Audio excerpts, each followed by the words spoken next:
teman-teman, bertemu kembali di channel Yanti Horror Story, dengan judul Batur Gaib Part 2. Yang ditulis oleh Restu Wiraatmaja. Follow akun beliau juga ya. Link saya sertakan di deskripsi. Yuk kita tonton videonya. Jangan lupa di subscribe, like dan komen, agar channel aku lebih berkembang. Batur Gaib 2005. Arya yang merupakan anak pertama dari pasangan Bumala dan Pak Hanif harus rela mencari ruang baru untuk menghindari sesuatu yang tidak diinginkan. Namun tak ayalnya begitu. Dia merantau ke Jakarta untuk bertemu pamannya dan melanjutkan studi kuliahnya. Cong, kamu sudah besar sekarang, usiamu juga sudah menginjak 18 tahun. Kamu harus mencari ruang baru untuk menambah pengalaman hidupmu. Jangan khawatirkan bapak dan ibu di rumah ya. Kita baik-baik saja kok, kata Pak Hanif sambil membereskan kancing baju Arya. Pak, aku takut. Kamu takut apa, Arya? Bukankah dia selalu mengejarku dimanapun aku melangkah? Andaikan hari ini aku yang terkena seserahan, pasti tak akan menjadi seperti ini. Sambil menatap rumah tuanya yang sudah reot. Semua ada hikmahnya, nak. Kamu hanya perlu belajar dan memahami hidup. Bagaimana aku bertemu dengan Om Indra di Jakarta? Jakarta kan sangat luas, Pak. Belum lagi banyak sekali orang-orang yang aneh di sana. Arya mulai tak percaya diri. Batinnya dipenuhi penolakan serta ketidakikhlasan untuk meninggalkan kampung halamannya. Kabarnya Rizky juga akan ikut menemani kamu di Jakarta. Coba kamu ke Rizky, pinta Pak Hanif. Arya masih menunduk lesu. Kejadian di tahun 1990 telah memakan banyak korban. Dirinya harus siap menanggung cemoohan warga dan hujatan yang tidak pernah diterimanya untuk semasa hidupnya. Aku berangkat sendiri. Lah kenapa, Cong? Katanya mau ke Rizky. Semenjak kejadian itu aku lebih suka menutup diri, Pak. Walaupun aku tak ingat secara jelas, aku masih ingat betul raut wajah mereka yang tidak menginginkan kehadiranku. Arya meneteskan air mata, tubuhnya melemas, wajahnya memelas. Aliran darahnya sudah tidak normal. Emosi jiwanya naik menggebu-gebu. Aku ini siapa, Pak? Mengapa banyak orang yang membenciku? Apa karena aku pembawa sial bagi mereka? Pak Hanif hanya terdiam, dia membiarkan anaknya untuk mengambil langkah yang diinginkannya. Alur hidupnya harus dipilih dari sekarang. Mengapa aku tak mempunyai teman? Apa karena aku juga anak pembawa sial, Pak? Jawab. Arya sudah besar. Arya bukan lagi anak kecil yang harus dibohongi dengan sejuta omongan manis. Bumala yang sedang sakit terlentang di kamarnya segera bangun dan memaksakan diri menuju Arya. Arya, Arya. Lirih suara wanita itu membuat gendang telinga Arya merespon. Ya, Bu. Arya mendekati ibunya yang sedang berjalan tertatih-tatih sambil memegangi dinding panjang. Arya, kamu sudah siap ke Jakarta? Pertanyaan itu seolah-olah harus dan wajib dijawab. Seumpama tidak, kekecewaan memenuhi wajah indahnya. Insya Allah, Bu. Jaga dirimu baik-baik ya, nak. Kabari ibu dan bapakmu di rumah ya. Jelas Bumala sambil memeluk tubuh Arya. Bu, ibu yang sehat-sehat ya, bisik Arya. Bumala tersenyum lebar. Dia memperhatikan gerak-gerik Arya yang mulai merasa kehilangan akan sosok ibundanya.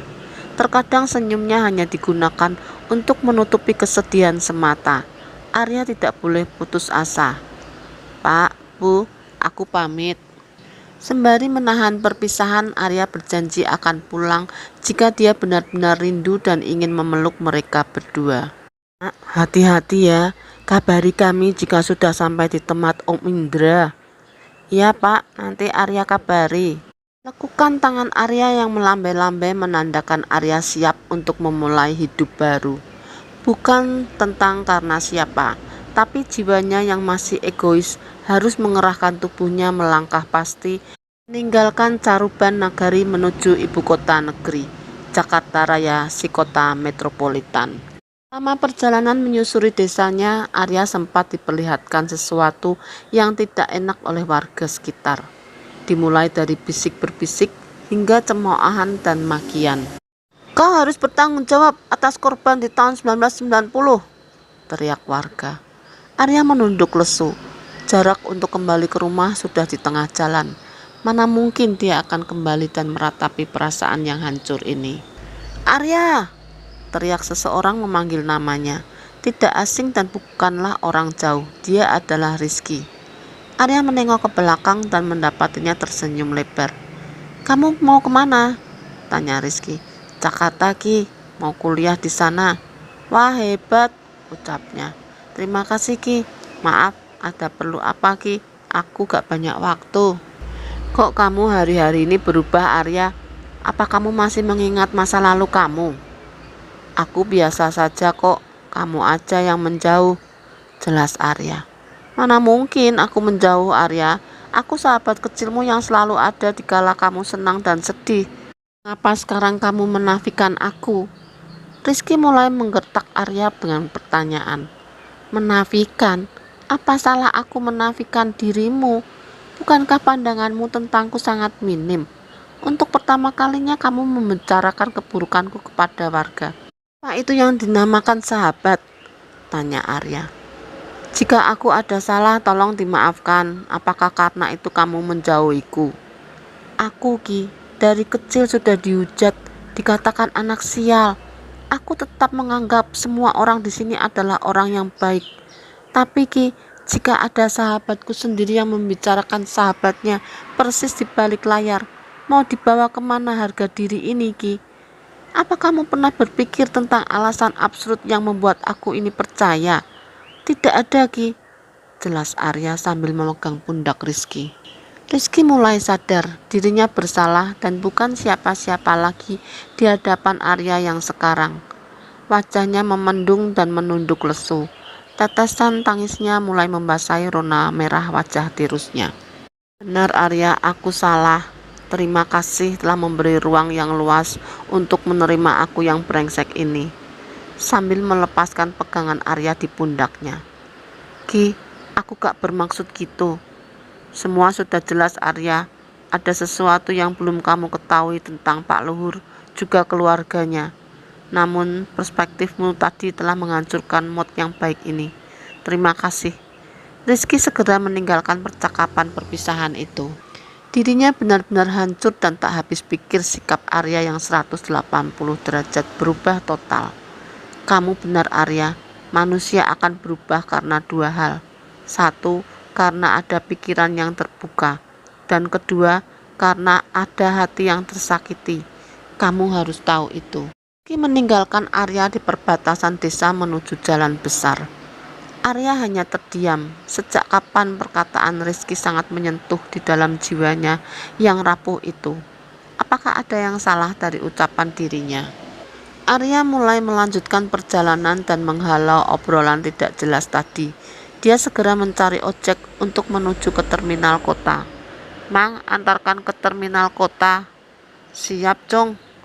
Arya menaiki ojek pangkalan di perbatasan desanya menuju terminal kota yang tak lain tujuannya akan segera dimulai dari titik terminal menuju Kampung Rambutan, Jakarta Timur. Di sepanjang perjalanan Arya hanya memikirkan masa depan yang akan dia raih. Apakah dia mampu mengubah performa hidupnya atau hanya menambah klaim buruk dari kegiatan yang akan dijalankan di kota metropolitan itu? "Mang, ini uangnya." "Suwon ya, Cong." Arya segera mendapati bus yang mengarahkan kepada tempat yang akan disinggahinya, yaitu Kampung Rambutan. Bus zaman dahulu masih tak senyaman bus milenial sekarang. Semua yang dibawa oleh para penumpang menjadi tumpang tindih, menjadi satu bersama dan saling berdesak-desakan. Siapa yang angkat pantat, maka akan hilang tempat. Begitu kira-kira jargon dalam menaiki bus antar kota. Seumpama hari itu Arya lebih cepat berangkat ke terminal, kemungkinan besar dia akan mendapati para pengamen unik yang biasa memberikan atmosfer ruang lebih hidup. Pengamen ini bisa dikatakan sangat menjunjung tinggi akan nilai-nilai kehidupan. Dari lagunya juga mengandung banyak seni dan sindiran klasik yang memuat keadaan di negara berkembang ini. Arya lebih memilih tempat di tengah, karena selain aman juga sebagai tempat berlabuhnya para pengamen yang menyumbangkan satu atau dua buah lagu. Dek, kamu mau kemana? Mau ke Jakarta, Lek? Mau kerja apa? Enggak, mau kuliah saja. Seorang lelaki berkisar 40-an memulai pembicaraan kepada Arya dengan nada berbisik. Harus hati-hati, Dek. Kamu orang yang diberkahi dari leluhur-leluhurmu. Makanya banyak ujian hidup yang harus kamu hidupkan. Arya yang mendengar nasihat gratis tapi mengena itu langsung tersontak. Alisnya mulai tak serapih manakala memasuki bus kota itu. Tubuhnya mulai menggetar hebat, seperti ada yang mengawasi dari sekeliling tempat ia duduk. Kamu baru menyadarikah, Nak? Maksud Pak D bagaimana? Saya gak paham dengan uraian nasihat tadi. Pak D langsung menunjukkan cermin berukuran mini yang diolesi oleh minyak misik di pinggirannya. Lalu diusapkan secara menyeluruh hingga menampakkan penampakan aneh yang belum pernah dia lihat. Hah? Secara sekejap mata tempat di bus itu berubah total. Dia mendapati bus yang tengah melaju dengan posisi penumpang yang aneh. Ada yang berambut gimbal sedang menggerak-gerakkan tangannya. Ada yang bertubuh serba hitam dengan lumuran darah di sekitar dadanya. Manusia kerbau juga banyak penghuni bus itu yang tidak bisa disebutkan. Bapak itu langsung mengusap kembali dengan air yang sudah diberikan bacaan. Seketika mereka semua hilang dan berganti dengan padatnya para penumpang dengan suara berisiknya. Tadi itu apa, Pak D? Siji kedipan, jawabnya. Maksud dari siji kedipan itu apa, Pak D? Siji kedipan adalah kemampuan untuk melihat makhluk tak kasat mata hanya dalam satu kedipan. Jika kamu sudah mengedipkan lebih dari satu, maka mereka akan menghilang. Bukan hanya untuk melihat makhluk seperti itu, tetapi juga mampu melihat kejadian yang akan datang, seperti bencana atau kematian, jelasnya. Tapi kenapa hanya saya yang bisa melihat? Bukankah di sini banyak orang lain juga yang mengetahui itu secara pasti? Tidak semua orang sanggup melihat hal seperti ini. Ada batasannya. Arya mulai paham dengan penjelasan lelaki berusia 40 tahunan itu, sehingga dia menyadari ada sesuatu yang tidak beres di dalam tubuhnya. Kamu tidur saja, perjalanan masih jauh, tidak usah mengkhawatirkan permasalahan tadi, jelasnya. Arya masih heran dengan perkataan bapak tadi. Apa yang dimaksud dengan anak yang diberkahi? Mungkinkah dirinya mempunyai hubungan dengan batur gaib yang terjadi di tahun 1990? Pak Lek, saya mau bertanya. Nanya apa, Cong? Pak Lek bisa melihat tidak sesuatu di dalam badan saya. Maksudnya bagaimana, Cong? Jelaskan tentang apa saja yang ada di dalam tubuh saya, Pak Lek. Saya ingin tahu kebenarannya, jawabnya dengan nada meninggi. Arya lalu menundukkan pandangannya dan menahan tangis tentang penderitaan yang dia alami selama 15 tahun terakhir ini. Tersiksa dengan ini, Pak Lek. Aku ingin hidup normal. Aku ingin normal. Pak Lek menatap wajah Arya dengan penuh perhatian. Ada penderitaan yang dia tahan dengan waktu yang sangat lama, bagaikan aib di dalam dirinya. Baunya sudah menyebak hingga menimbulkan kebencian dan penistaan akan jalan yang ditempuhnya. Kamu yang sabar, Cong. Kamu itu kuat. Kamu mau tahu siapa yang ada di dalam tubuhmu? Siapa emangnya, Pak Lek? Arya mulai fokus dengan satu atau dua kata yang akan dilontarkan oleh Pak Lek tersebut. Pak Lek melihat kanan kiri posisi dia dan Arya duduk, seperti ada yang mengawasi dari tempat terdekat. Nining, kuntilanak jahat yang mengganggumu, jelasnya. Tet! Suara dari bus yang ditumpangi Arya membunyikan klakson dengan jelas. Ada apa sih, Pak? Kok bisa-bisanya ngerem mendadak? Kesal penumpang di depan Arya yang rata-rata para pemuda parubaya seusianya. Ada orang kecelakaan. Arya langsung meringsek maju. Dirinya langsung melihat dengan jelas posisi 3 mobil yang sudah ringsek parah. Seketika Arya melihat sesuatu yang janggal. Dirinya mampu menggunakan siji kedipan di dalam bus yang notabene penumpang umum. Tampak jelas ada kejadian yang sangat tidak diinginkan dari masa depan. Ah! Ah! Arya berteriak sekencang-kencangnya. Dirinya diperlihatkan sebelum terjadinya kejadian. Ada satu sosok yang mengganggu pandangan mobil yang menabrak 2 mobil di depannya. Tabrakan beruntun itu bukan murni hasil kelengahan si supir, tapi ada kaitannya dengan sesuatu gaib yang mengganggu pandangan si supir yang menabrakkan mobilnya kepada 2 mobil di depannya. Kamu jangan ikut-ikutan jika ingin hidup. Arya mendapati suara tanpa rupa yang membuat isi pikirannya terganggu oleh suara itu. Hei, kamu kenapa? Tolongin anak ini. Dia seperti diganggu oleh sesuatu.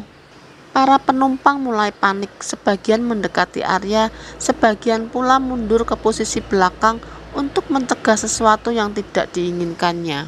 Akan sama saya, Mas. Pak Lek segera mendekat.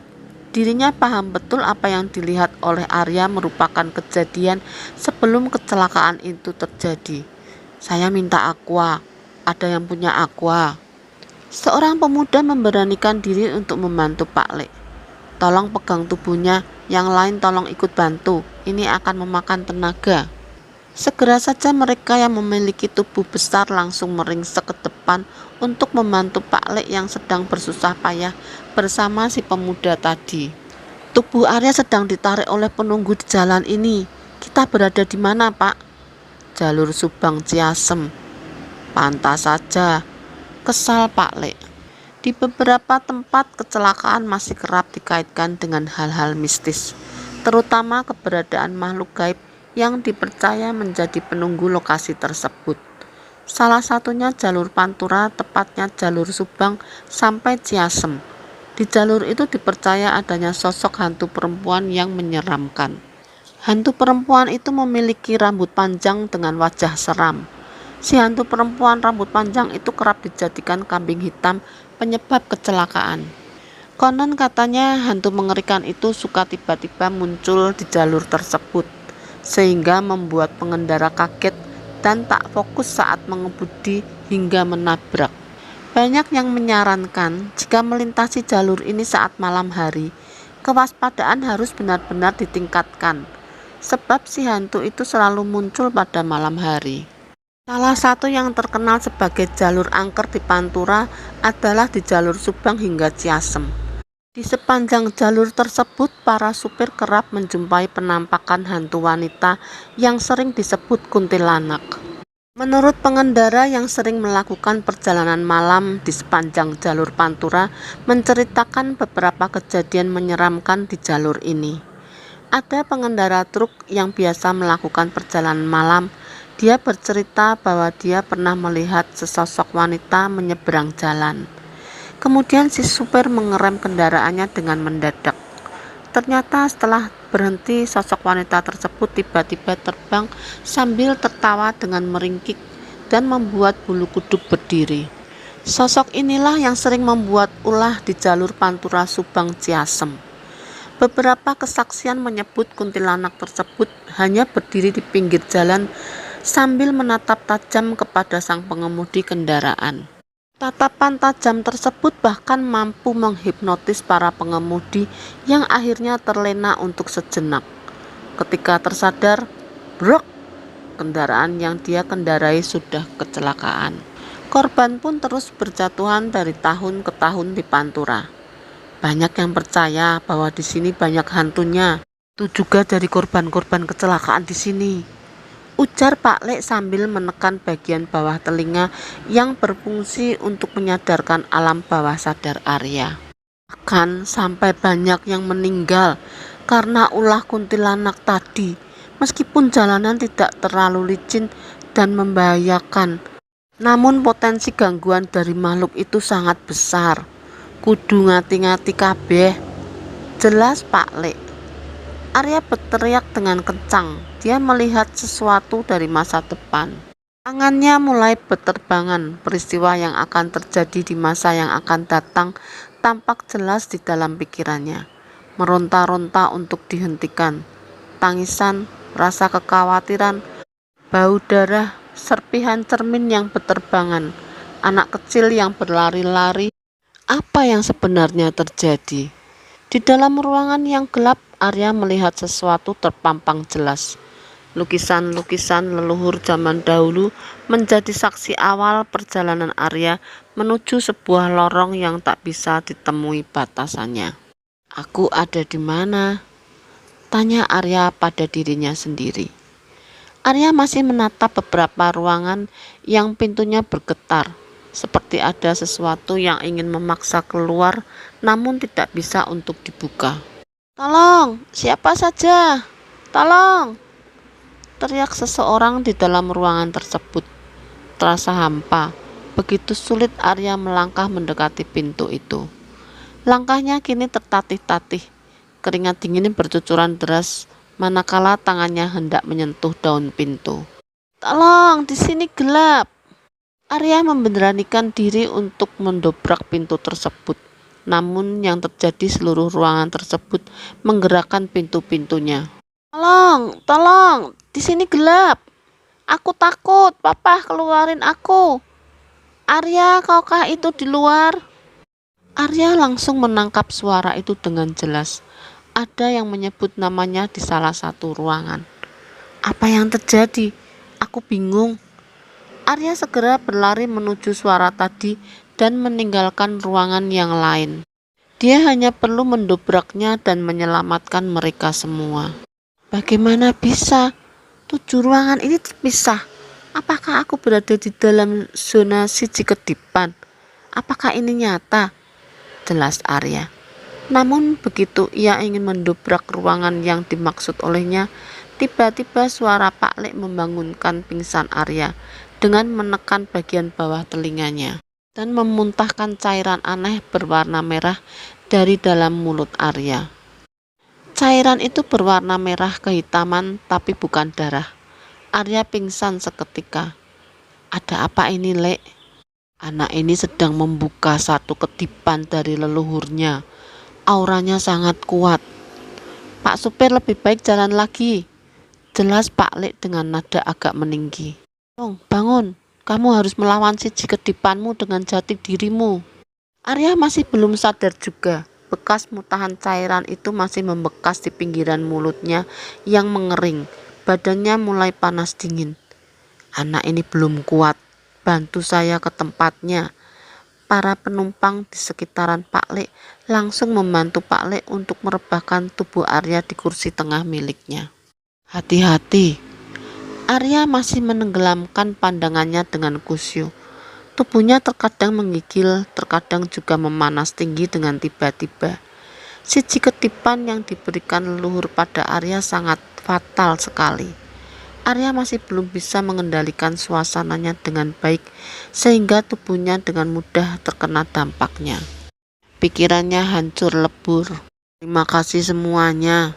Senyum Pak Lek terhadap para penumpang yang membantu merebahkan tubuh Arya.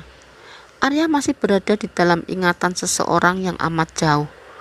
Dia mendapati sekelompok orang memakai jubah hitam seperti yang dimiliki oleh ayahnya.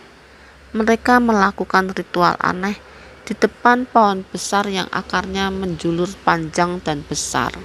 Ritual ini menitik beratkan pada meditasi dan upacara pengorbanan seorang anak kecil yang merupakan asal-usul terjadinya batur gaib.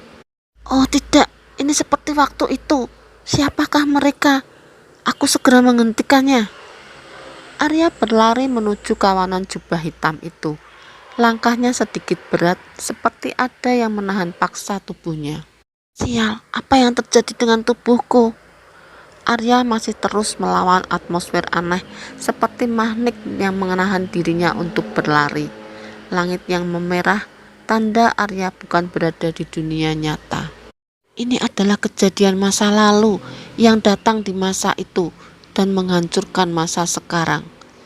Terdengar bacaan mantra yang memulai ritual itu dimulai. Mantra ini seperti yang dibacakan Pak Luhur. Siapakah mereka? Begitu Arya memaksakan tubuhnya ke depan, sesosok kuntilanak menggapai tubuhnya dan menyikapnya di dalam gaun putih yang bercampur dengan dendam masa lalu. Isakan tangis korban, rasa sakit, keinginan bertahan hidup. Arya kali ini berteriak kembali. Jangan pegangi saya. Cong, tangi. Wes, ojo ngebuka maning. Bahaya, ora pantes, jawab Pak Lek sambil menggoyang-goyangkan tubuh Arya yang sempat kaku. Kini dia berteriak kembali. Seluruh penumpang mulai menangis. Anak kecil yang berada di sekitaran Arya segera berlari mundur. Suasana bus menjadi riuh. Supir mulai kebingungan dengan kejadian ini. Hentikan teriakan itu, mengganggu kefokusan saya. Pak Lek segera menghentikan tubuh Arya yang sempat memberontak dan menendang-nendangkan kakinya terhadap tubuh Pak Lek. Pak, itu siapa yang menempel di kaca? Tanya anak kecil di samping Pak Lek sambil mulai menangis kencang. Huru-hara suasana bus menjadi semakin kacau. Perjalanan yang sempat molor karena faktor hujan yang menutupi pandangan si supir. Kini kejadian mistis mulai tercium oleh setiap orang di dalam bus tersebut. Semuanya harap tenang. Saha eta? Tanya perempuan parubaya. Itu si Nining, jawab Pak Lek. Sosok itu mulai memperlihatkan wajahnya. Lalu sosok itu berteriak kencang. Teriakan Nining membuat bus kehilangan kondisi. Penumpang bertumbangan dengan seketika. Pak Lek masih bisa menahan dirinya sembari menjaga tubuh Arya agar tidak diambil jiwanya yang hanya seperempat lagi. Dong, bangun, cepetan. Arya masih belum sadar juga. Supir bus tampaknya masih bisa menahan teriakan Nining tadi. Si Nining masih mencari cara agar dirinya bisa menembus pagar gaib yang dari awal sudah dipasang terlebih dahulu oleh Pak Lek.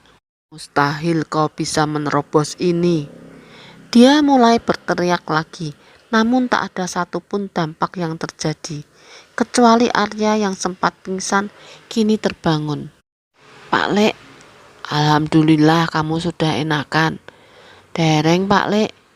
Sebentar ya, Pak Lek minjem matamu sebentar saja. Maksud Pak Lek, ini akan sedikit sakit. Tapi nanti kamu akan tahu filosofi dari ini. Pak Lek segera menutup mata Arya dengan sebuah kain.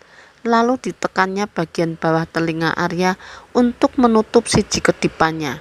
Sementara waktu agar tidak memakan korban jika suatu hari digunakan. Sakit Pak Lek. Sudah kok, sudah selesai. Nining yang mengetahui Pak Lek menutup siji kedipan yang digunakan Arya kini mulai merintih. Menangis. Tampaknya ada hubungan yang mengikat antara Nining dan si Arya. Bagaimana? Sudah baikan belum? Terima kasih Pak Lek, sudah. Apa maksudnya Pak Lek? Saya kurang paham. Lalu mengapa para penumpang tidur di tempat seperti ini? Tanya Arya. Tampaknya Arya belum mengetahui kejadian itu dengan secara rinci. Yang teringat dia hanya sebuah lorong panjang. Lalu memuat beberapa ruangan yang di dalamnya terdapat orang-orang yang terperangkap. Kamu kelewatan batas membuka siji kedipannya, Cung. Itu sangat berbahaya. Lalu bagaimana caranya? Agar saya bisa mengimbanginya, Pak Lek. Saya pun masih takut dengan itu. Pak Lek tersenyum lebar. Kini dia mulai membangunkan satu persatu para penumpang yang pingsan. Sudah sampai Bekasi. Kok bisa ya saya tertidur di sini? Para penumpang keheranan dan tidak mengingat satupun apa yang sedang terjadi. Apa yang terjadi Mas? Kok saya bisa tertidur di bawah ya? Perasaan tadi saya di kursi loh. Tanya seorang penumpang yang mencoba mencari tempat duduknya. Anak kecil yang melihat Nining pun tidak mengingat satupun kejadian yang telah terjadi. Sepertinya ini harus cepat dicegah. Pekik Pak Lek dalam hati. Dengan perasaan yang was-was, juga khawatir yang tak kunjung hilang. menjadikan dirinya agak goyah jika Arya hidup di lingkungan ibu kota yang amat luas itu. Apakah kamu tahu asal-usul dari si Ciketipan dan apa saja yang telah terjadi di masa lalu, Arya? Tanya Pak Lek.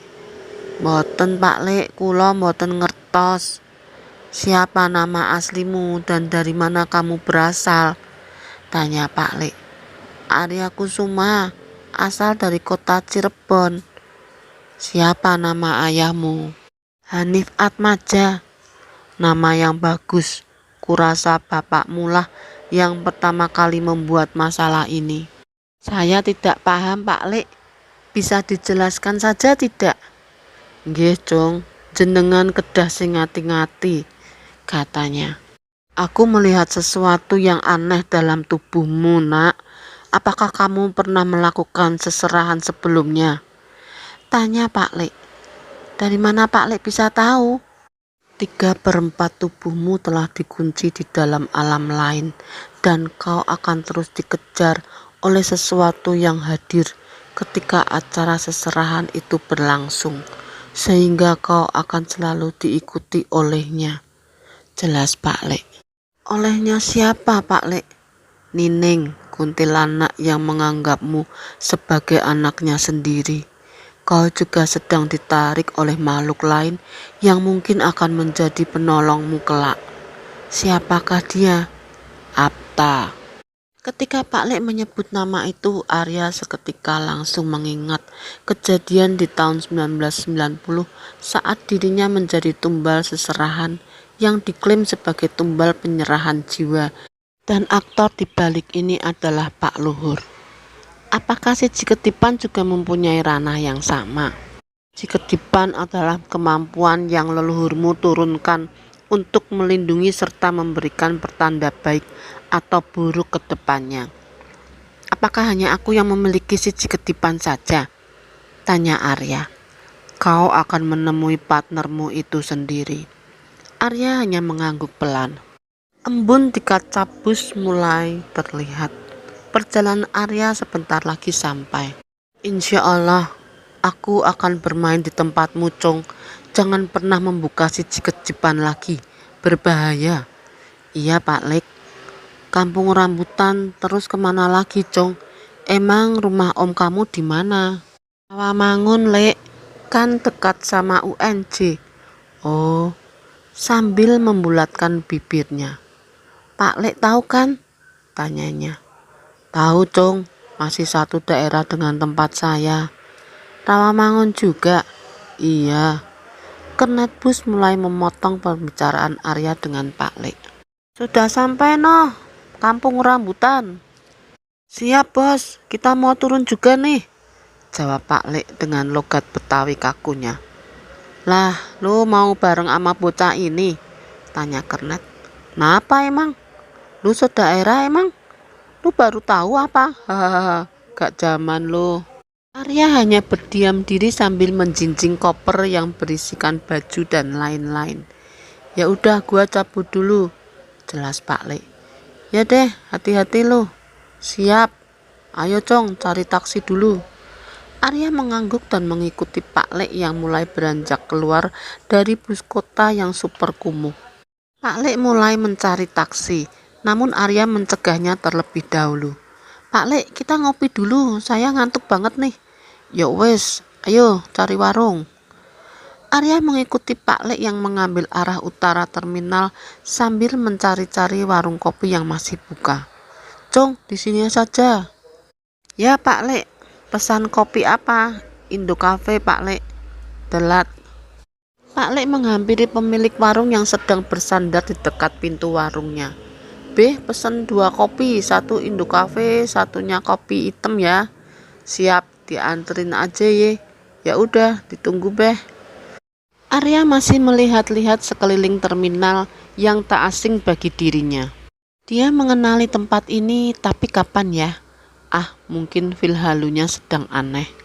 Melamun saja, ada apa? Pak Lek, saya masih ingin tahu tentang teka-teki si Ciketipan ini. Apa yang terjadi jika saya sering menggunakannya? Sebenarnya masalah ini agak sulit. mengingat ayahmu yang memiliki darah biru yang amat kental, sehingga naluri dalam dirinya sangat membahayakan bagi warga sekitar dan keluarganya. Maksudnya Pak Lek? Pemilik warung datang sembari menghidangkan kopi serta jajanannya. Nih Cak. Oh siap Beh, makasih. Pemilik warung tersenyum dengan Arya. Kayaknya ada roman-roman horor nih, ucap pemilik warung. Maksudnya apaan Mas? Tanya Arya. Tubuh lu 3/4-nya kemana? Kok ngilang? Ada apa emang? Tanya pemilik warung dengan santainya. Lu bisa ngeliat juga Beh. Lu gimana sih? Kita kan udah temenan lama. Setiap kali ke warung, lu pasti bawa orang aneh terus. Jadi gua terbiasa sama ginian. Tapi apa Mas? Siapa wanita yang berambut hitam dekil, jelek dan bau itu? Itu temen lu apa? Perasaan merinding Arya mulai mengitari setiap jengkal tubuhnya. Dia baru sadar bahwa dirinya sedang diikuti oleh sesuatu yang aneh. Pak Le, ini gak bercanda kan? Beli cong, wes beli usah wedi. Wes tak gawe pager gaib, ora bakal ucul. Lain kali hati-hati, kita tidak bisa memperkirakan siapa teman dan siapa lawan. Maksudnya Mas, temen lu itu gak suka sama orang yang ngedekatin lu. Dia bakal ganggu dan bahkan kasih pelajaran kepada siapa aja yang membuat lu marah. Jaga emosi lu. Apa ada cara supaya bisa terlepas dari ginian? Tanya Arya sambil menarik jaket hitamnya yang mulai kusut. Wah, itu kurang tahu dah. Tanya pemilik warung yang amat misterius itu. Jawabannya ada. Jelas Pak Lek. Bagaimana Pak Lek? Pleng, lu balik dah ke warung. Ya dah, awas aja lu sampai gangguin gua lagi ama bocah kecil botak itu. Maksud lu tuyul? Haha, gak bakal lah. Pemilik warung itu mulai membuang muka dengan kecut. Isi hatinya terbakar oleh kejadian dulu ketika Pak Lek pernah membawa orang yang sama seperti Arya. Namun dia pemilik pesugihan tuyul. Pak Lek sempat menguncinya, namun tuyul itu berhasil kabur.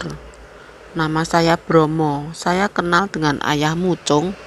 Dia merupakan tabib hebat di daerahmu dulu.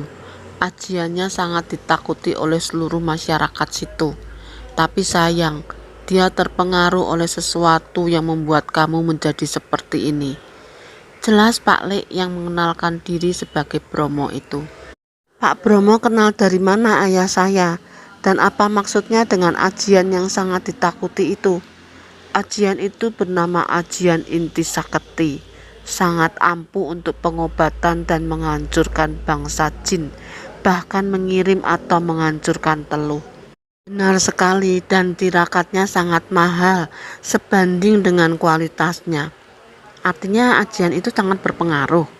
Benar, namun yang saya dengar di desamu terdapat seseorang beraliran ilmu hitam yang mempengaruhi keluargamu. Siapakah dia Pak? Kau akan tahu sendiri. Bagaimanapun juga ini sangat fatal. Nining adalah pembentukan dari mereka semua. Mereka yang mengamalkan ilmu hitam dengan memprioritaskan kesenangan sementara hingga lupa akan Tuhan. Tapi ayahku seorang tabib dan tak pernah melawan aturan.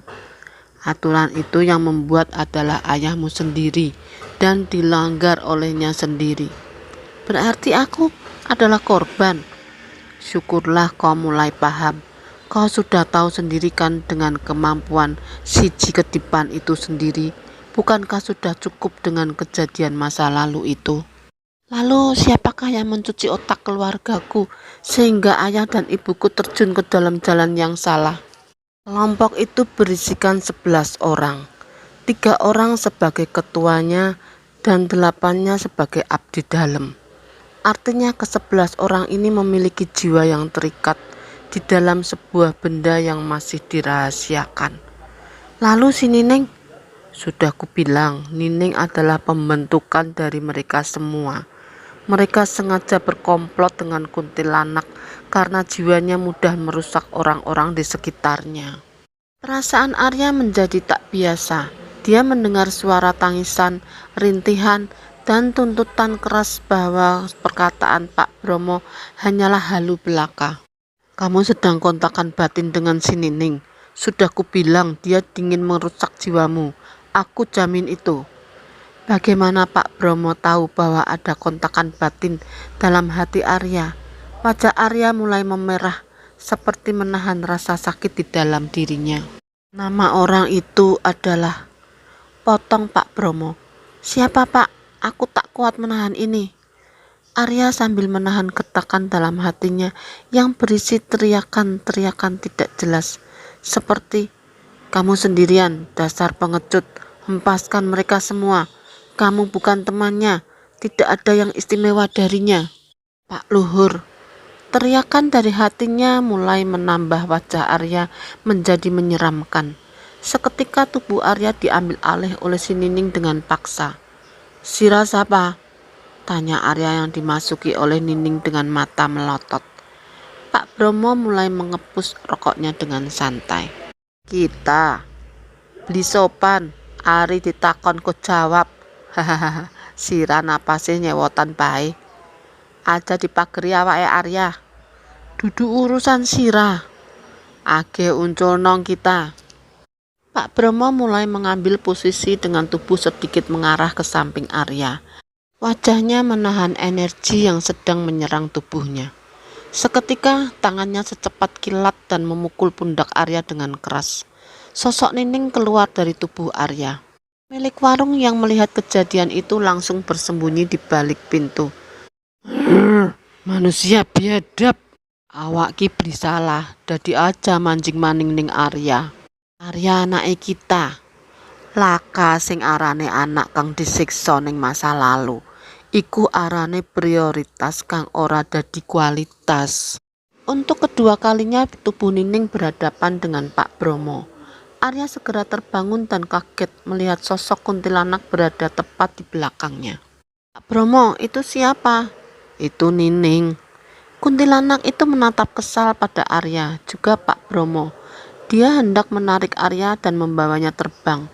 Namun Pak Bromo segera mengambil langkah lebih cepat dengan menusukkan 3 buah pasak pada tubuhnya. Kuntilanak itu bergumam keras sembari menggoyangkan tubuhnya. Ada 3 rentetan pasak mengitari punggung kuntilanak itu. Arya, segera ke sini. Arya merangkak pasti menuju Pak Bromo yang sudah siap dengan kondisi ini. Pak, itu kenapa? Nining sedang meminta bantuan pada tuannya, Pak Luhur, jawabnya. Kamu tidak akan bisa lari, ucapnya. Pak Bromo mulai memegangi sebuah tasbih kecil yang melingkari pergelangan tangannya.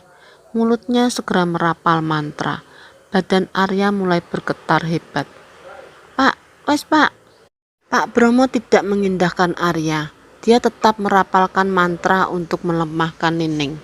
Pak, awakku panas pisan, kayak kebakar. Nining mulai merasakan kesakitan. Jiwa Nining dan Arya menjadi satu. Itu artinya Pak Bromo harus membebaskan 3/4 jiwa yang tertawan di tubuh Nining. Pak, panas. Arya langsung membuka pakaian. Dirinya merasakan panas yang amat dahsyat. Keringatnya membasahi tubuh keringnya. Air matanya mulai berderai sebab menahan rasa panas yang amat dahsyat ketika Pak Bromo merapalkan mantra itu. Ajining diri ananing lati. Begitu ucap Pak Bromo, perhatian mulai tertuju pada Arya yang mulai melemah. Tubuhnya melemas ketika kata itu diucapkan. Sosok Nining pun menghilang dengan bersamaan turunnya hujan. Pak Bromo membawa Arya menuju warung milik temannya. Iki ono pasien. Seorang yang dipanggil Babeh keluar. Dia adalah pemilik warung tadi, yang merupakan teman dari Pak Bromo. Jiwaning masih ketahuan tah? Masih. Priben carane? Kudu seserahan. Maksudnya? Tanya Babeh. Kudu dimulai sing awal maning. Bahaya ari main caplok-caplok bae. Bakot leluhure main tangan. Babeh mengangguk mengerti sambil menatap wajah Arya. Dia mengelus jidatnya. Masih anang siji maning bature, tapi masih tertawa ning pangilon. Pangilon dalam bahasa Jawa bermakna cermin. Menurut narasumber, cermin ini sangat langka dan berbentuk aneh. Karena saking langkanya, cermin ini diturunkan oleh seseorang yang mempunyai kuasa tinggi dalam sebuah desa, baik sebagai lurah atau perangkat lainnya. Tidak jarang para pejabat lain pun memiliki simpanan gaib yang tidak pernah dipublikasikan agar tidak mengundang kecurigaan. Bocah cilik tah rupane. Bener, kayane sing batur gaib sing bocah kie. Beh, kita pingin ambiran masalah kie dirahasiake aken. Wong tua dheweke luwih bahaya daripada komplotan kuntilanak mau. Luwih dhuwur ilmune. Sebab ajian kang dimaksud Sirata, iya, kudu dipadheti ilmune, soale kita bliwani manjing ning jero. Jelas Pak Bromo. Mangkene bae, ari bocah ki wis yuman manjingi benda kie.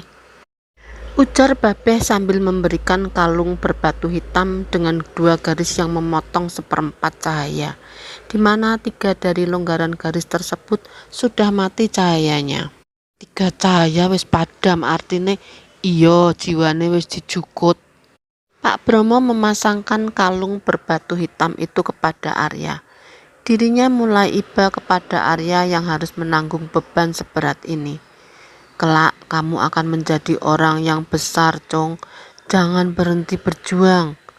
Arya mulai terbangun sambil mengeluarkan dahak berwarna hitam. Dahak ireng. Apa artinya, Pak? Tubuhmu mulai rawan terkena penyakit, Cong. Kamu harus jaga kesehatan. Arya mulai membereskan pakaiannya yang semula berantakan akibat rapalan mantra Pak Bromo. Aku kan dari kecil udah sakit-sakitan, Pak. Nggak usah khawatir, besok juga sembuh. Arya, namamu Arya kan? Tanya Babeh. Iya, Beh. Babeh tersenyum lalu mulai duduk di sebelahnya. Coba kamu pegang lehermu. Arya mulai memegangi lehernya dan mendapati sebuah kalung batu berwarna hitam yang memiliki 1 cahaya di antara 4 longgaran lainnya. Kok hanya 1 yang memiliki cahaya? Apa maksudnya ini? Pak Bromo dan Babeh mulai tertegun dengan pertanyaan Arya. Begitu cepat intuisinya sehingga menarik kesimpulan dari apa yang ingin dipaparkan oleh Babeh juga Pak Bromo. Cahaya yang menyala itu adalah jiwamu, sedangkan 3/4 lainnya padam. Artinya jiwaku sedang ditawan, benar kan? Tanya Arya. Benar sekali Arya, kau sudah tahu itu. Bagaimana caranya agar jiwaku kembali ke dalam tubuh aslinya? Kau akan tahu, nanti ada seseorang yang menemanimu dengan perbedaan yang lebih kompleks. Jawab Babeh. Kompleks? Benar, perbedaan itu sangat banyak sekali. Bahkan bahayanya jiwamu akan penuh dengan kebencian terhadapnya. Bagaimana itu akan terjadi? Kau akan menjawabnya dengan tekadmu yang sudah kau bulatkan dari awal. Arya mulai mengangguk. Tekadnya sudah jelas. Dia harus menemukan jiwanya kembali dan memecahkan teka-teki yang selama ini masih dirahasiakan oleh keluarganya. Baik Arya, sekarang kita mulai mencari tempat tinggalmu di daerah Rawamangun. Pak Bromo mulai izin pamit kepada Babeh. Pesan Babeh terhadap Arya, seketika batu itu akan menyala jika menangkap sinyal partner yang dimaksud oleh batu tersebut. Dan dia tidak akan menyala sebelum mendapatkan partner yang dimaksud. Aku mengerti, Beh. Terima kasih. Arya dan Pak Bromo mulai melanjutkan perjalanan. Pukul 3 pagi dia berangkat menuju Rawamangun dengan memesan taksi yang masih berjejer di jalan besar. Arya sangat terpukul dengan tindakan buruk yang diambil ayahnya sendiri di masa lalu. Mengapa dia haus akan kejayaan dan perspektif warga? Arya memegangi kalung batu hitam pemberian Babeh. Ada harapan yang ingin dia kejar dan dapatkan partner. Pak, apakah siji ketipan itu dapat aku kuasai dengan baik? Mengapa kau sangat yakin? Aku melihat ada harapan di mata ini. Terlebih lagi di masa depan aku melihat sesuatu yang buruk. Aku melihat 8 cermin yang harus kuhancurkan. namun aku belum menemukan filosofi itu. Pak Bromo mulai sedikit-sedikit memahami siji ketipan yang dimaksud. Aku mendapati belasan ruangan yang berjejer rapih, namun di setiap ruangan aku mendengar teriakan yang membuat tubuhku bergetar hebat. Nyaliku saja tak mampu untuk membukanya. Apa yang dimaksud dengan ini? Pak Bromo masih mendengarkan Arya. Keraguan ini seperti kelabilanku masa sekarang. Jika tidak aku tepis, maka akan semakin parah kondisi yang akan aku hadapi di masa yang akan datang. Pak Bromo mulai memegang pergelangan tangannya. Dia mulai memutari tasbih kecil yang pernah digunakan sewaktu mengusir Nining kuntilanak yang mengganggunya di terminal tadi. Apakah kau merasa panas, Arya? Arya mulai tertegun dengan pertanyaan itu. Seperti ada gertakan di tubuhnya. Tidak, Pak. Ada apa memang? Tasbih ini adalah pemberian ayahmu. Lalu, apa fungsinya? Untuk menetralkan jiwa yang mengandung negatif. Itu akan bekerja. Apakah ketika tubuhku panas itu menandakan adanya aura jahat di dalam tubuhku? Kamu cerdas, Arya. Benar sekali. Aku hanya menebaknya. Ngomong-ngomong, apakah kamu melihat Apta di ruang siji kedipanmu? Arya kaget mendengar itu. Aku tidak melihat Apta. Apta adalah batur gaib dari Arya yang terjebak di cermin milik Pak Luhur. Bisakah kau ingat kembali? Apakah Apta juga terjebak di kutukan itu? Tanya Arya. Kemungkinannya iya, Arya. Mengapa Bapak yakin? Aura Apta itu positif, jelasnya. Lalu mengapa dia membuat teror-teror sebelumnya? Tanya Arya. Yang melakukan itu adalah Pak Luhur. Dari mana Bapak tahu? Aku adalah sepupu Pak Warno. Arya tidak menyangka bahwa Pak Warno memiliki sepupu yang tinggal di Jakarta. Benarkah? Sehari sebelum seserahan itu dimulai, Pak Warno telah memberikan kabar kepadaku bahwa dia akan mengorbankan dirinya untukmu, Arya. Perasaan Arya mulai tercapik-capik mendengarkan pernyataan dari Pak Bromo mengenai pengorbanan yang dilakukan oleh Pak Warno untuknya. Apta itu sendiri merupakan anak pertamanya yang meninggal akibat wabah penyakit aneh yang menimpa warga setempat. Ayahmu tak mampu memberikan pengobatan pada Apta dikarenakan penyakit itu sangat menular dan ganas penyebarannya. Arya mulai menyimak penjelasan Pak Bromo, sehingga muncullah perspektif buruk dari para warga untuk mengorbankan Apta agar tidak terjangkit semua para warga olehnya.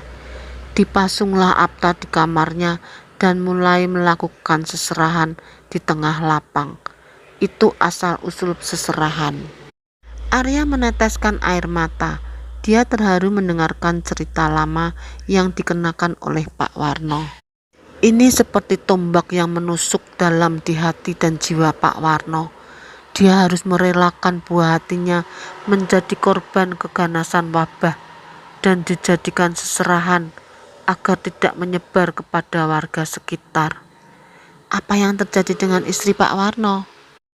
Istri Pak Warno meninggal dunia ketika Apta dilahirkan, sehingga dalam rumahnya hanya ditempati oleh Pak Warno dan Apta. Mereka hidup berdua saja. Lalu mengapa rumah itu seperti terbakar? Tanya Arya. Sebentar, Bapak akan melanjutkan cerita tadi. Sebentar lagi sampai. Jalanan di waktu menjelang subuh mulai sedikit ramai. Para pedagang kaki lima mulai menjajakan dagangannya di sepanjang jalan. Sudah sampai, Pak, jelas Pak supir. Berapa semuanya, Mas? 40.000. Pak Bromo mulai merogoh koceknya yang berisi 50 ribuan juga ratusan ribu, yang disatukan tanpa dompet. Ini Pak, sisanya ambil saja. Pak Bromo memberikan selembar uang 50.000 serta mengucapkan terima kasih karena telah mengantarkannya. Arya, kita cari bubur dulu buat sarapan kita. Terus kamu nginep di kosan Bapak dulu aja. Siang nanti kamu boleh pergi menuju rumah om kamu. Siap, Pak. Pak Bromo mencari tukang bubur ayam di sepanjang jalanan Rawamangun.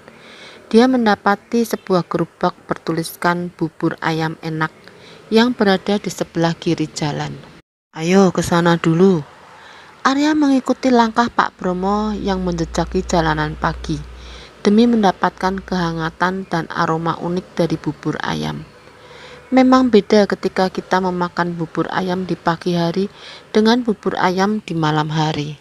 Feel nikmatnya lebih terasa di pagi hari karena memperkuat tenaga dan baik juga untuk sarapan pagi. Kang, pesen 2 mangkok. Siap. Arya dan Pak Bromo menyantap bubur ayam yang masih hangat di pinggiran jalan. Kesannya amat menyentuh manakala Arya menyeruput teh tawar yang disuguhkan oleh Pak Bromo. Aku masih ingat betul dengan prosesi seserahan yang dimaksud. Apa yang kau ingat? Ceritakan saja. Kedua tangan dan kakiku diikat oleh 4 obor yang mengelilingi tubuhku.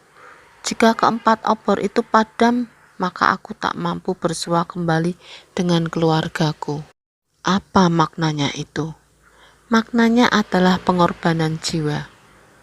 Pak Bromo langsung tersedak. Bapak tidak apa-apa. Benar sudah Pak Luhur yang menjalankan prosesi itu. Aku masih kurang yakin. Nak, di dunia ini jikalau kita memandang dengan kacamata naluri, semua akan sama. Namun cobalah memandang manusia lebih mendalam.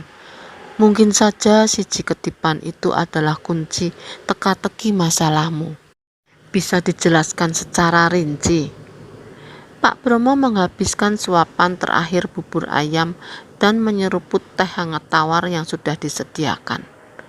Kamu itu bagaikan gelas, nak. Bisa ditelungkupkan atau ditegakkan.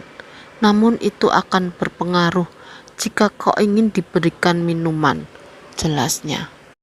Minuman apa saja yang kau masukkan itu tergantung dengan ukuran gelas yang kau pakai. Jangan sampai berlebihan. Soal rasa, semua orang akan menilai ketika sudah meminumnya. Arya mulai memahami sedikit-sedikit perasaan Pak Bromo yang sangat menyayangkan tradisi seserahan itu. Aku tahu, nak, kau sangat terpukul dengan jiwamu yang sekarang. Tapi percayalah, kau itu akan menemukan jati dirimu manakala kau mampu menguasai diri sendiri. Perasaan Arya semakin tidak enak ketika dia melihat sesuatu yang aneh dalam gelas miliknya. Siji ketipanku. Apa yang kau lihat, nak? Arya melihat seseorang wanita bersama dengan ayahnya. Namun itu bukan ibunya. Seperti orang lain yang mencoba untuk menguasai keluarganya. Aku melihat seorang wanita bersama dengan ayahku. Tapi itu bukan ibuku. Itu adalah gambaran masa depan. Pak, kepalaku pening. Kamu belum terbiasa menggunakan siji ketipan. Kamu harus menunggu waktu yang tepat agar itu bisa bekerja dengan baik dan optimal. Pak Bromo segera memegangi tangan Arya dan mencoba menetralkan aura negatif yang berada dalam jiwanya. Batur gaibmu? Kenapa, Pak? Niku pecile Pak Warno. Arya langsung kaget. Dia tak mengira bahwa anak kecil yang dipasung benar adanya. Dia terkunci di suatu tempat. Lalu bagaimanakah kelanjutannya, Pak? Kamu perlu bersabar, ada waktunya kau akan menemukan caranya. Sekarang kita akan berpisah di tempat ini. Kau lanjutkan perjalanan menuju ommu itu. Jika ada apa-apa kau boleh menghubungiku di tempat ini. Siap, Pak. Pak Bromo izin pamit kepada Arya dan beranjak pergi ke arah yang berlawanan dengan Arya. Arya mencoba mencari tempat dan gang yang tertulis di secarik kertas pemberian ibu untuk menuju rumah Om Indra. Kayaknya ini rumah Om Indra. Arya segera membuka gerbang rumah tersebut dan mendapati Om Indra bersama istrinya yaitu Teh Widya sedang berbincang-bincang di depan rumah sambil meminum kopi. "Assalamualaikum." "Waalaikumsalam. Arya." Arya disambut hangat olehnya dan mempersilahkan duduk di antara mereka sambil menceritakan perjalanannya. "Bagaimana perjalananmu?" "Si Nining masih mengikutiku, Om." "Kok bisa? Aku kurang paham." "Arya, itu kalung apa?" tanya Teh Widya. "Ini kalung pemberian sepupunya Pak Warno. Kalung ini menandakan jiwa Arya terbagi menjadi 4 bagian. 3/4-nya sedang tertawan di suatu benda. Boleh Teteh pegang?" "Boleh, Teh." Teh Widya memegang kalung itu dan merasakan jarinya tersetrum. "Besok pagi aku kenalkan dengan adik dari teman Teteh. Dia memang beragama Kristen, tapi dia sangat menjunjung tinggi toleransi antar sesama." "Siapa itu, Teh?" "Namanya Liones, umurnya sama seperti kamu. Kemampuan supranaturalnya tak diragukan lagi." "Apakah dia penyembah iblis?" tanya Arya. "Bukan, Arya, dia memiliki intuisi yang peka sama seperti kamu." Arya mulai berpikir, mungkin ini partner yang dimaksud oleh Pak Bromo. "Oke Teh, Arya siap kok. Sekarang kamu istirahat dulu, Teteh udah siapin kamar khusus kamu dan Lionas nanti." "Iya Teh." Arya segera menuju kamar yang dimaksud. Nyalinya agak menciut begitu Teh Widya menyebutkan nama Liones di hadapannya. Malam itu Arya tak mendapati situasi ganjil yang akan dihadapinya, padahal cermin kutukan itu berada di kamarnya. Ketika malam menjelang, Arya merasakan sesuatu yang berbeda dari kamarnya. Seperti ada tangisan seorang ibu pada anaknya, merintih pelan, memanggil namanya dalam malam yang sunyi. Bersamaan dengan itu, cermin berukuran 30 kali 60 bergetar dengan sendirinya. Malam itu juga Arya terbangun untuk melihat sisi kejanggalan dalam rumah ini. Ada yang bilang ketika kita mempunyai teman gaib dalam hidup kita, dia akan selalu menemani baik dalam keadaan tidur atau menjalani aktivitas biasanya. Mengapa rumah ini ganjil ya? Apakah ada sesuatu yang disembunyikan oleh Om Indra dan Teh Widya? Arya mendekati sebuah cermin yang berada dekat di sisinya. Dia memegangi rekatan kayu yang mengelilingi sisi cermin tersebut. Motif ini bukankah sama seperti punya ayah? Ketika Arya mulai mengangkat tangannya, tiba-tiba muncul sebuah tangan yang sangat kurus kering berwarna putih tua. Kulitnya pucat dan terlihat pula urat-urat serta bekas sayatan luka dari dalam cermin sembari memegang tangan Arya. "Ah, apa ini?" Tangan itu menarik kencang pergelangan Arya hingga dia tak mampu menyeimbangkan tubuhnya. Nyalinya untuk berhadapan dengan Arya tampaknya sangat berani. Kalung yang digunakan Arya langsung menunjukkan reaksinya. Arya merasakan kehadiran Nining dalam cermin tersebut. Pikirnya, ini adalah sebuah lelucon yang akan menerornya setiap saat. Nyatanya, ini adalah sebuah fakta yang tertutupi. Aibnya sangat mengental jika dibeberkan secara mendalam. "Teh Widya, Om Indra!" Arya berusaha berteriak sekencang mungkin. Lambat laun si Nining mulai menampakkan tubuhnya, mulai dari tangan, lalu kepala, tubuh, dan kakinya. Sosoknya seperti nenek-nenek yang hampir bau tanah. Mukanya tak beraturan, rambutnya berantakan, perasaan dendam dan marah menyelimuti jari-jarinya. "Teh Widya, Om Indra, ada Nining, tolong!" Arya hampir terlelap dengan pasrah. Dirinya sangat tidak mungkin untuk selamat. Namun, ada tanda-tanda penyelamatan. Suara langkah kaki terburu-buru menghampiri kamar Arya. Nining mulai menarik Arya dengan kedua tangannya. Arya terseret hingga mendekati cermin itu. Datanglah seorang pria berjubah hitam dengan postur tinggi bak pendeta. Pria itu seraya mengucap Markus pasal 9 ayat 38. Kata Yohanes kepada Yesus, "Guru, kami lihat seorang yang bukan pengikut kita mengusir setan demi namamu. Lalu kami cegah orang itu, karena dia bukan pengikut kita. Seketika Nining melepaskan genggaman kuatnya terhadap Arya dan menyerang pria itu dengan cepat. Si pria misterius itu mengeluarkan leontin salib yang telah dirapalkan ayat Injilnya. Efesus pasal 4 ayat 27. Dan janganlah beri kesempatan kepada iblis. Nining terpental. Arya segera merangkak menuju pria misterius itu. Baru saja tubuhnya bergerak, Nining mulai menjulurkan kain putihnya dan mengikat tepat di kaki Arya. Kaki Arya ditarik bersamaan dengan gerakan tangan yang Nining lakukan.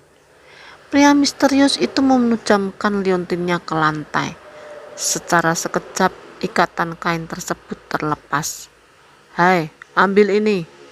teriak pria tersebut sembari melemparkan sebuah pasak kayu berukuran 10 cm. "Apa gunanya?" "Selagi masih merangkak, gerakan tubuhmu sambil menujamkan pasaknya di lantai. Dia tidak akan bisa menyentuhmu." Arya mengikuti saran pria misterius tersebut.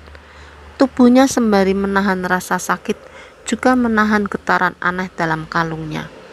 Benar sekali, kalung tersebut berkontraksi dengan hebat pada pria tersebut. Menurut Pak Bromo, jika kalung itu berkontraksi hebat, maka partnernya sudah ditemukan. Nining tak berkutik, dia mencari cara untuk menuju cermin. "Cerminnya, ambil cerminnya sekarang!" teriak Arya kepada pria tersebut. Pria tersebut langsung menuju cermin yang mempunyai rekatan aneh. Nining lebih dulu menggapai cermin tersebut. Tubuhnya terisap energi gaib dalam cermin itu dan seketika menghilang. "Sial!" teriak pemuda tersebut. Si pria tersebut gagal meraih cermin tersebut.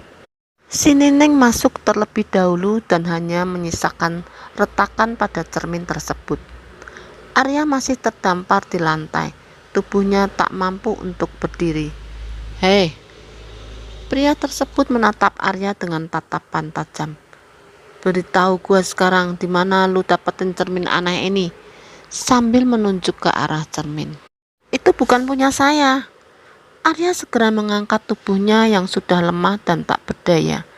Energinya terkuras seketika ketika Nining mengikatkan kain putih pada kedua kaki Arya. "Mengapa lu tahu jika si Kunti itu bakal masuk ke cermin yang ada di kamar ini?" "Kemunculan pertama dia dari situ. Saya hanya mengira jika tadi cermin dihancurkan, maka akan segera berakhir." "Ada yang gak beres dengan tingkah lo." "Apa maksud kamu?" Arya mulai merasa kalungnya akan memilih pria tersebut. "Kalung itu, dari mana lu dapat?" "Ini pemberian teman ayah saya." "Itu bukan kalung biasa." "Apa yang membuat kamu yakin?" "Kalung itu menandakan jiwamu, kan?" "Benar sekali, jiwaku terekspos di dalam diri kuntilanak tersebut." Pria tersebut hanya diam saja. Om Indra dan Teh Widya langsung masuk ke kamar dan mendapati Arya dengan pria tersebut. "Leonas, kapan kamu datang?" "Baru, Tante. Tadi saya mendengar aura jahat di dalam rumah ini. Memang benar, si Kunti itu selalu mengikuti bocah gak peraturan ini." "Apa maksudmu? Tinggi sekali ya anak kota memandang anak desa." "Nada anak Betawi tinggi sesuai porsi, jadi gak usah baper sama kondisi." Sudah, kok kalian ribut?" "Arya, kok kamarnya berantakan? Apa yang terjadi?" tanya Teh Widya. "Nining muncul lagi, Teh. Dia muncul dari cermin yang memiliki motif aneh di setiap sisinya," sambil menunjuk cermin yang telah retak. "Nining muncul lagi? Apakah ada yang salah dengan cermin ini?" "Cermin ini adalah CCTV milik pengikut aliran jubah hitam. Dia dikendalikan oleh seseorang dari bagian pesisir pantai." "Aku tidak mengerti." "Mana nyampe, IQ jongkok lu. Itu artinya dia dari Cirebon." "Sebentar, Leonas bilang pengendali Nining adalah dari Cirebon. Siapakah dia?" Leonas mulai membuka tas ransel miliknya. Dia memperlihatkan sebuah catatan kecil mengenai ciri-ciri pemimpin jubah hitam tersebut. Bahasanya rendah, kepala depannya agak botak, tubuhnya kurus, ubannya sangat banyak. Jika berjalan harus didampingi oleh satu orang. Dia pemimpin dari aliran ini. Memang kuat tradisi Cirebon dan adat nenek moyang dahulu. Lalu mengapa dia ingin mencelakakan Arya? Tanya Om Indra. Nama dia Arya, Om, pantas saja. Apalagi Arya menantang Leones. Gak usah baper, gua disuruh bapak tua di dekat Rawamangun untuk ketemu ama lu. Lu kenal Pak Bromo kan? Kenal? Kenapa emang? Kalung itu miliknya. Memang benar, itu peninggalan dari sepupunya yang bernama Pak Warno. Lu kudu cepet-cepet ambil jiwa lu kembali. Jika telat lu bakal dijadiin budak gaib Kunti itu. Arya merasa Leonas sangat baik dengannya. Leonas memiliki teka-teki di setiap geriknya. Lu gak usah sok-sokan bacain pribadi gua. Situasi gua lebih kenceng dibanding IQ jongkok lu. Leonas, Arya, karena kalian sudah ditemukan, ada yang Tante dan Om Indra sampaikan. Sekarang kita menuju ruang tamu. Arya, biar Bibi Ina saja yang membereskan kamar kamu. Iya, Teh. Mereka segera menuju ruang tamu yang dimaksud. Di situ sudah tertera 2 foto wanita yang akan menjadi misi Leones dan Arya. Arya, Om Indra sudah mendaftarkan kamu ke UNJ. Besok ada masa orientasi. Kamu dan Leones cari 2 orang wanita ini.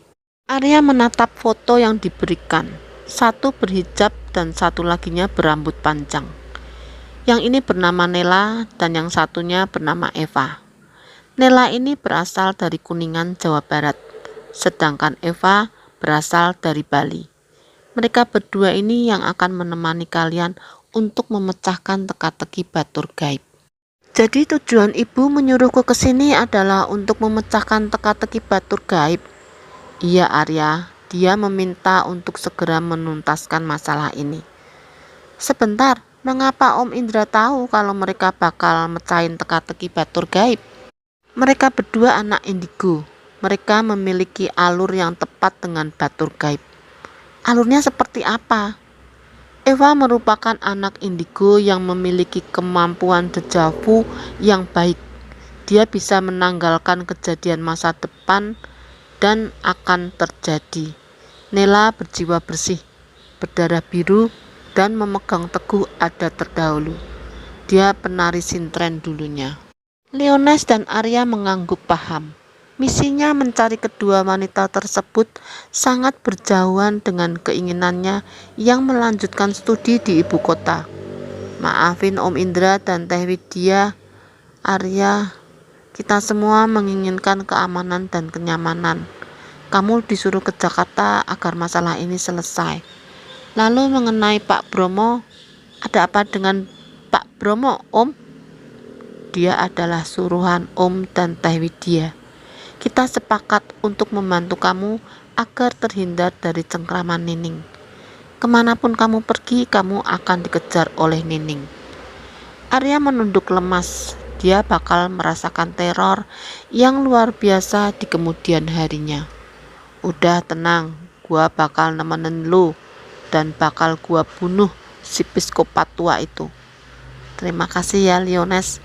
Sorry ya kalau nada bicaranya tadi meninggi. Santai aja. Jangan lupa kalian hanya diberi 1 semester untuk memecahkan masalah ini.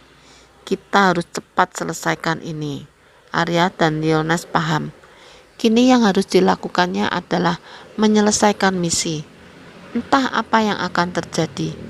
Kemungkinan besar batur gaib Arya masih di suatu tempat. Ya sudah, kembali ke kamar lagi. Besok Om antarkan menuju UNJ. Siap Om. Arya dan Leones segera menuju kamarnya.